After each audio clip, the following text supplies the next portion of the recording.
Clayton Drexler thought he was the smartest man in the room. Mara Linton never imagined her quiet suburban life would end in violence. Detective Roy Halden knew arrogance often left the biggest clues. Prosecutor Serena Vaughn refused to let a liar slip through her hands. And Judge Elias Monroe made sure justice struck harder than Clayton ever expected. This is the story of America's dumbest liar, shocked when his own mistakes chained him to life in prison. Clayton Drexler lived in a world of false confidence. To those who saw him from the outside, he looked like an ordinary man in his mid-30s with a plain job and a quiet suburban house. But beneath the surface, Clayton was drowning in debts he could not pay, spending money on things he never truly needed, and making promises to people who had stopped believing him long ago. He had grown used to telling small lies to cover his mistakes, and with time those lies became his way of life. He believed he was clever enough to twist the truth whenever he wanted, that he could make anyone believe him if he just stayed calm and consistent. This false sense of superiority was the seed that would eventually destroy him. In the neighborhood where he lived, there was a woman named Mara Linton. She was soft-spoken, quiet, and kind. The type of person who avoided drama and spent her evenings gardening or reading by the window. To most, she seemed invisible, a simple presence in a row of identical houses. But to Clayton she became something else entirely. He noticed her walking alone, her mail piling up outside when she worked late, her lack of close family nearby. To him she looked like an easy opportunity. Clayton's life had reached a point where every decision was driven by desperation. Creditors were calling, his car payments were overdue, and his gambling losses kept growing. He needed fast money, and he thought he had found the answer in Mara. The plan formed in his mind with alarming ease. He convinced himself that if he killed her and staged the scene as a burglary gone wrong, he could grab valuables and quickly sell them for cash. It was not about greed alone. It was about proving to himself that he was smart enough to get away with murder. Clayton often fantasized about being seen as sharper, bolder, and more dangerous than the average man. The thrill of committing a crime and walking away untouched became his private obsession. In his head, it wasn't murder, it was a test of his intelligence. He spent days studying her movement. He watched what time she left for work, and when she usually returned. He noticed she often forgot to lock the side door when taking trash out at night. He timed how long her house stayed dark before she went to bed. He even memorized the sound of her dog's bark, which was more noise than defense. To Clayton, every detail added to his illusion of control. He believed he was crafting a flawless blueprint, and the arrogance inside him grew stronger with each observation. But his version of perfect was full of holes.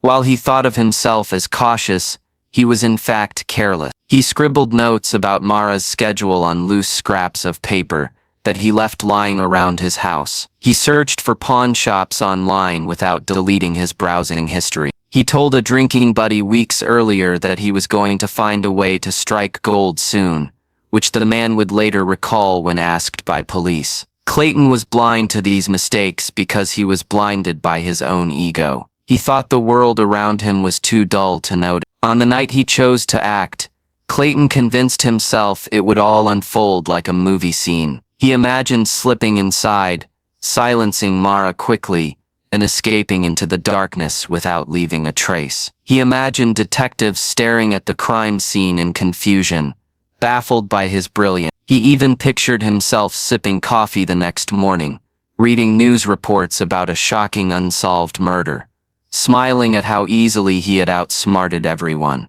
The fantasy made him feel untouchable.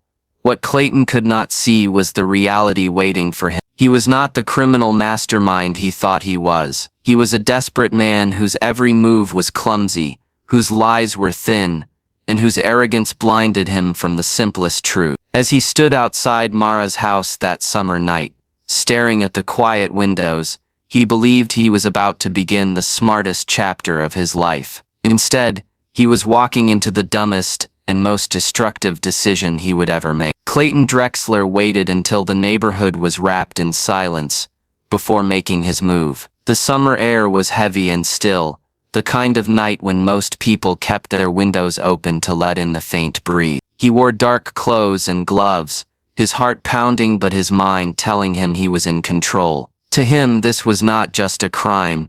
It was his chance to prove that his so-called intelligence could beat the system. He convinced himself that every detail had been thought through, every possibility accounted for, yet the truth was far different. From the moment he stepped across Mara Linton's yard, the cracks in his so-called plan began to show. He slipped in through the side door, the very one he had seen Mara forget to lock countless times. Tonight it was no different. The door creaked slightly as he pushed it open, and he froze, holding his breath, waiting for a sound that never came. The house smelled faintly of lavender candles, and in the dim light filtering through the curtains, he could see the neatness of Mara's world. Every book on the shelf perfectly aligned, every dish stacked cleanly in the kitchen. Clayton had no appreciation for her order.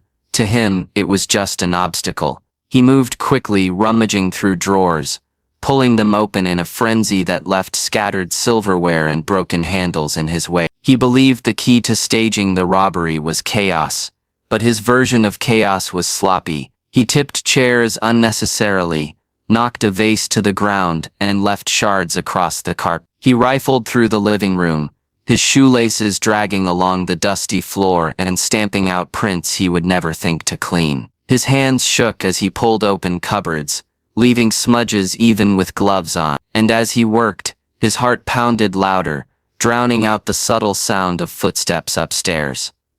Mara had woken.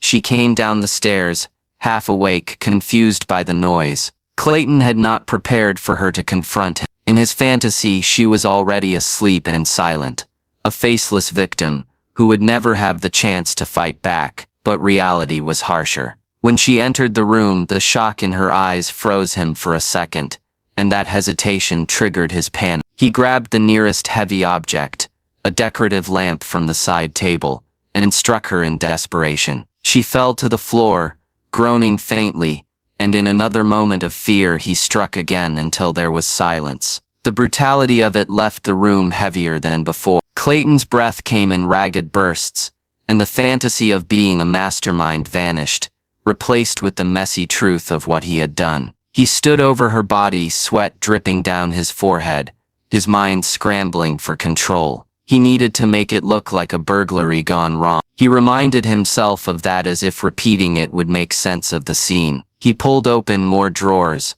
overturned more furniture, scattering things without reason. Yet in the middle of this frenzied destruction, he failed to notice the single most damning mistake he had already made. Near Mara's body, almost under her outstretched arm, lay a small piece of paper.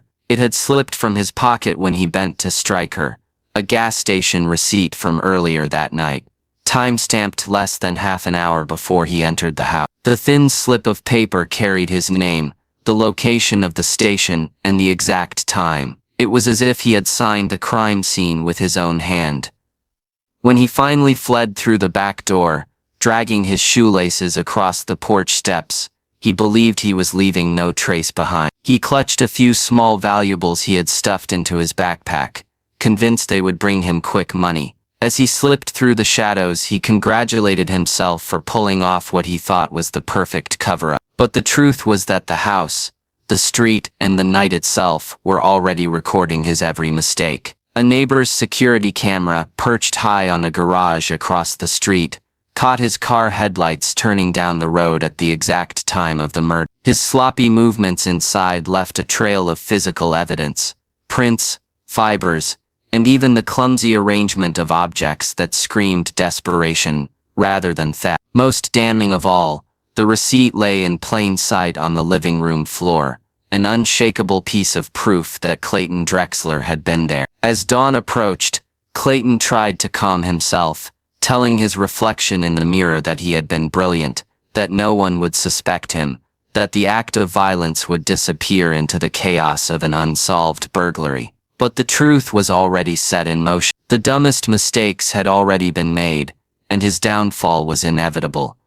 Clayton Drexler woke the next morning trying to steady his nerves. His first thought was not guilt but fear of being caught, and his mind immediately began stitching together a story that he believed would protect him. He convinced himself that he only needed a strong alibi, and the rest would fall into place. In his head, lies were as good as truth if spoken with confidence. He decided to claim he had been out of town the entire evening, visiting an old friend who lived hours. The problem was that he had not thought through the details. He had no receipts from the road, no gas charges on his card, no texts exchanged with the supposed friend. But Clayton believed that with enough arrogance, he could bluff his way past questions. When detectives began asking questions, his lies unraveled almost instantly. Detective Roy Halden was assigned to the case, and quickly picked up on inconsistencies. When asked where he had been, Clayton claimed he was driving 3 states away.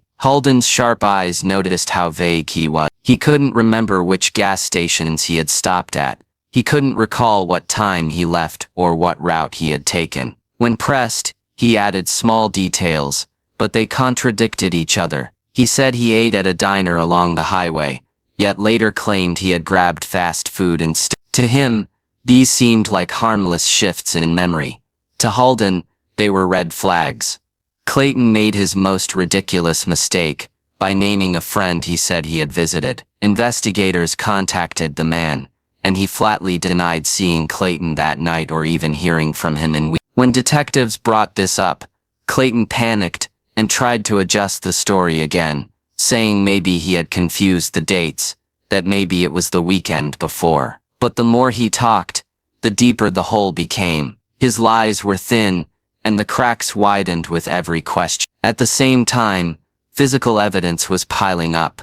The neighbor's security camera had captured Clayton's car on the very street during the crucial window of time. The receipt from the gas station lay near Mara Linton's body with his name on. Detectives pulled his cell phone records, which placed him right in his hometown instead of on the road he claimed to be traveling. Even his computer betrayed him. Hours before the crime, he had searched for nearby pawn shops, clearly planning where to sell the stolen valuable. The most humiliating detail came from his own social media account. Around the same time he was supposed to be driving hundreds of miles away, he posted a photo from his kitchen table, holding a beer, the timestamp glaring in the corner. He had thought it was casual, harmless proof of a normal night. Instead, it destroyed his alibi completely. Investigators could hardly believe how careless he had been. What he thought made him look ordinary actually placed him at home during the murder. Detective Halden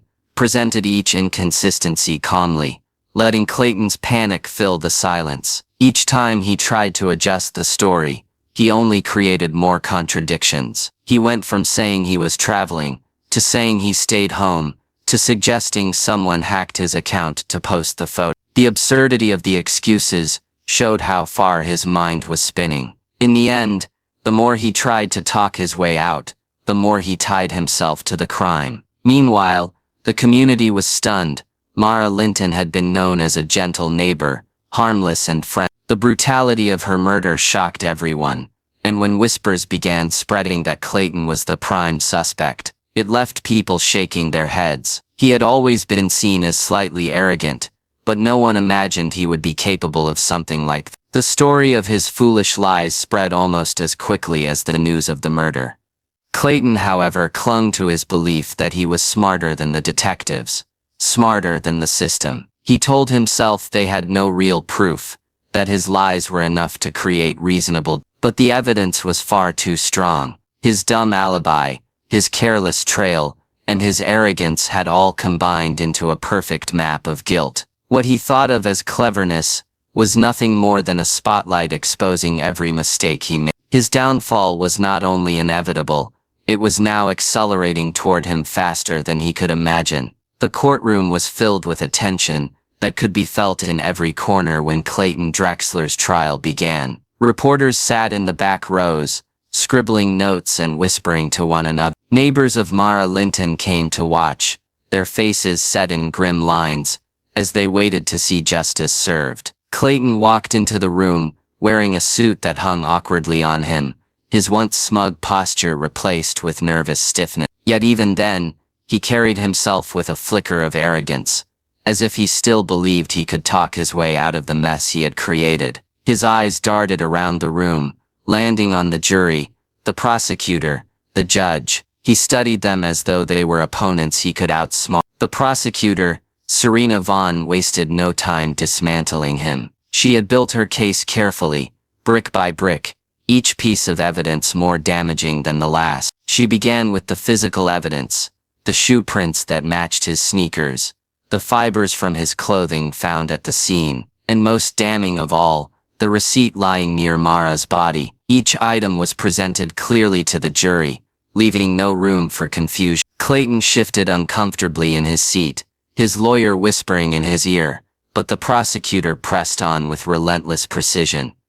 Then came the digital trail. Vaughn projected his social media post onto a large screen, showing the jury the timestamp that placed him in his own kitchen when he claimed to be out of town. The image of Clayton smiling casually with a beer in hand contrasted sharply with the horror of Mara's final night. Jurors exchanged glances, some shaking their heads at the absurdity. Vaughn emphasized how his own arrogance had betrayed him, how his attempt to appear normal had turned into an ironclad piece of evidence against him. When it was Clayton's turn to take the stand, his downfall became even clearer. Against his lawyer's advice, he insisted on testifying. He thought he could convince the jury with his charm, that his words would unravel the mountain of evidence stacked against him. At first he spoke confidently, claiming he had lost the receipt weeks earlier, and that it must have been planted. But as the prosecutor began her cross-examination, his story unraveled quickly. She pressed him on the timeline of his supposed trip out of state, asking for details about where he ate, where he stopped for gas, what route he drove. His answers stumbled, contradicted each other, and grew increasingly vague.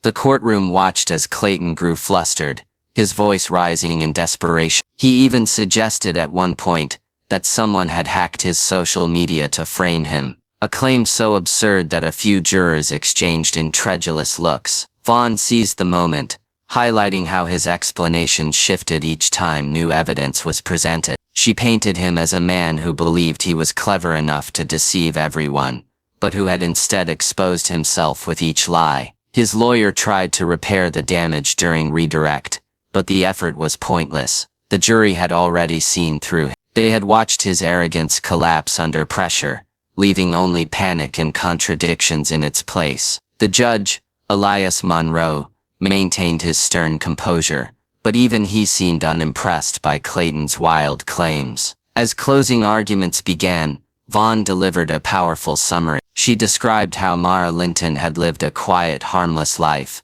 and how Clayton had taken it away in a desperate, sloppy act driven by greed. She reminded the jury of every mistake he had made, from the shoelaces dragging across the floor, to the damning receipt, from the camera catching his car, to the social media post that destroyed his alibi. She ended by telling them that Clayton was not the criminal mastermind he imagined himself to be, but rather America's dumbest liar, whose own arrogance had ensured his capture. Clayton's lawyer tried to argue that the evidence was circumstantial, that there was room for doubt, but the words fell flat. The jury had seen too much, and they were unmoved by weak defenses. The weight of the truth was far heavier than any doubt his lawyer could conjure. When the jury left to deliberate, Clayton sat rigid at the defense table, tapping his fingers against the wood, his eyes darting around the room, as if searching for some unseen escape. He convinced himself they might take days to decide,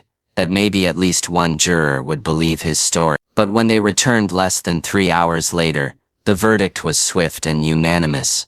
Guilty of first-degree murder. Clayton's face drained of color as the words were read. For the first time, the arrogance seemed to leave him completely, replaced by the raw realization that his lies had not saved him. The courtroom buzzed with quiet murmurs, the weight of justice heavy in the air. He stared straight ahead, unable to meet the eyes of the jury who had seen through his every deception. Clayton Drexler stood in the courtroom the morning of his sentencing, the walls pressing in on him like a cage. He wore the same ill-fitting suit from the trial, its fabric wrinkled as if even the clothes had given up on him. The air inside the room felt heavy, filled with reporters, family members of Mara Linton, and neighbors who had followed the case closely. Their eyes were fixed on him, some with anger, some with quiet satisfaction, and others with disbelief that the man they once greeted on suburban sidewalks had committed such a brutal crime. Clayton tried to maintain his composure, standing tall, chin lifted, as though he still had some shred of control. But beneath the mask, his mind raced with panic. Judge Elias Monroe entered with his usual grave presence. Known for his stern rulings and unwavering sense of justice, he represented the final wall between Clayton and freedom. As the proceedings began, the prosecutor Serena Vaughn addressed the court once more. She spoke of Mara's gentle nature, the life she had lived quietly and kindly, and the violent way it had been stolen. She described Clayton's lies in painstaking detail, reminding everyone how he had mocked the system with his arrogance, and then collapsed under the weight of his own mistake. Her words were sharp, aimed not only at the jury that had already convicted him, but at the judge who would now decide the length of his punishment. Clayton's attorney tried to counter with pleas for leniency, arguing that Clayton had no prior violent record, and that his actions had been born out of desperation, rather than cruelty. He painted him as a man who had lost his way, who might still be rehabilitated if given the chance. But the argument sounded weak, almost hollow, compared to the mountain of evidence and the brutality of the crime. Clayton himself was invited to speak before sentencing, and for a moment, the room fell into an uneasy silence, as all eyes turned to him. He cleared his throat and began with forced confidence, insisting he was innocent. He repeated claims of being framed, of evidence being planted, and even mentioned again that someone must have hacked his social media. His voice cracked as he spoke, the desperation leaking through his words. Instead of sounding persuasive, he sounded pathetic, clinging to lies that had already been shredded in court. His rambling plea only reminded everyone of why he had been called the dumbest liar. Even his lawyer looked pained, eyes lowered to the table, as if bracing for the inevitable. Judge Monroe listened patiently, expression unreadable, until Clayton finished. Then, in a tone that cut through the silence,